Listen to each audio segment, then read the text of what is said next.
안녕하세요. 마인드 코치 김종환입니다. 자, 오늘 제가 2월달 같은 경우는 선택에 대해서 제가 주제를 잡고 말씀을 드렸는데 그 중에 하나 오늘은요 마지막 주 운동은요 선택 아닌 필수입니다. 운동을 하지 않으면 여러분 수험생활 버티기 쉽지 않습니다. 제가 상담을 진짜 많이 하거든요. 거의 뭐 1년에 거의 한 1000명 가까운 학생들과 상담을 하는데 상담하다 보면 1월달에 대표적인 상담, 2월달에 대표적인 상담이 있는데 거의 7월 정도가 지나게 되면 대표적으로 많이 하는 상담이 뭐냐면 체력적으로 힘들다, 정신적으로 힘들다, 뭔가 무기력해진다 라는 등등이 있습니다. 실제로 우리가 체력이든지 정신이든지 체력이라는 부분과 정신이라는 부분 같은 경우는요 실제 연관성이 따로 있는 게 아니라 대부분 거의 함께 붙어 있다는 얘기죠. 그래서 체력이 좋은 사람이 정신력도 좋은 경우가 실제로 많이 있을 수밖에 없는 거예요.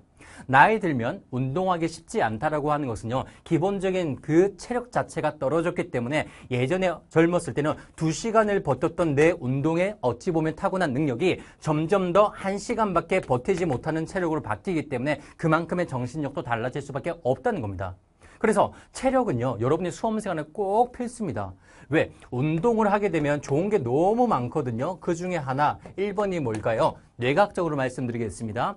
특히 우울증 환자 같은 경우는 세로토닌이라는 걸 처방하는데 세로토닌이 분비가 잘 안 되면요 우울에 시달리는 경우가 많아서 감정이 다운되면 아무래도 학습하는데 정신적 에너지를 쉽게 쓰지 못하거든요. 그런데 운동할 때 세로토닌이 점점 많이 나타나요. 그래서 이런 건 느끼셨죠? 운동을 하기 전에는 귀찮다, 하기 싫은데 라고 하다가 운동했을 때는 야 그래도 운동하기 잘했다, 뭔가 기분이 좋아지는 느낌이 나죠. 이때 세로토닌 호르몬이 분비가 많이 됐기 때문에 여러분이 정서적으로 되게 괜찮은 거예요. 그래서 운동하란 얘기예요.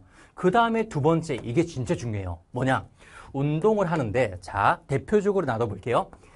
내적 자극이라는 게 있고요. 외적 자극이라는 표현이 있는데 내적 자극은 쉽게 말씀드리면 마음적인 부분을 얘기하는데 외적 자극은 외부에서 들어오는 자극을 얘기하는 겁니다. 그러면 운동을 한다고 하는 것은요. 내적 자극을 주는 거예요? 외적 자극을 주는 거예요? 외적 자극이죠. 그죠? 외적 자극인데 뇌라고 하는 게 외적 자극을 계속 받다 보면 감정도 하나의 형태로 집중하는 걸 좋아하기 때문에 감정은요. 거의 이제 뇌각자들 얘기하는 건 멀티적으로 두 가지 감정을 느끼지 못한다고 얘기합니다.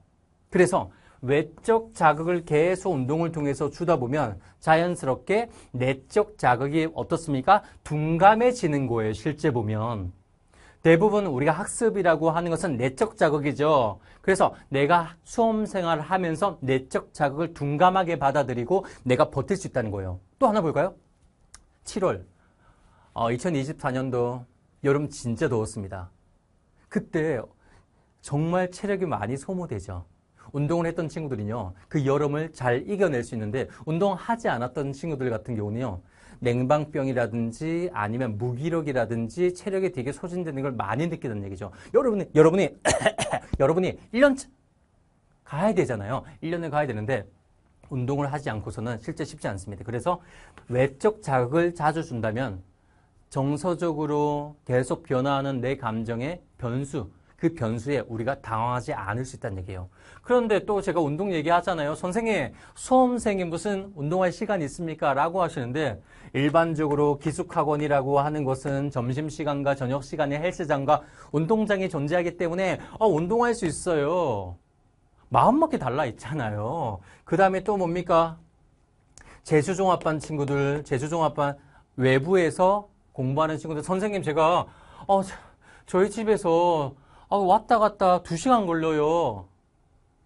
가능하죠. 간단해요. 재종반이라든지 밖에서 독학, 재수학원 친구들 있잖아요. 얼마나 간단합니까? 버스 타고 다니시면 버스 정거장마다 다르겠지만요. 여러분이 판단하셔서 2-3 정거장 전에 내려서 학원까지 좀 빠르게 걷고요. 그 다음에 끝나고 난 다음에 2-3 정거장을 좀 걸어서 가시라고요. 그것도 여러분이 틈틈이 그 안에 잘 껴놓으면 충분하다는 얘기죠. 그리고 가급적이면 계단을 이용하신다면 기본적인 유산소 운동은 완벽히 여러분 뗀다는 거예요. 2-3 정거장 계단을 이용하시죠. 보자고요.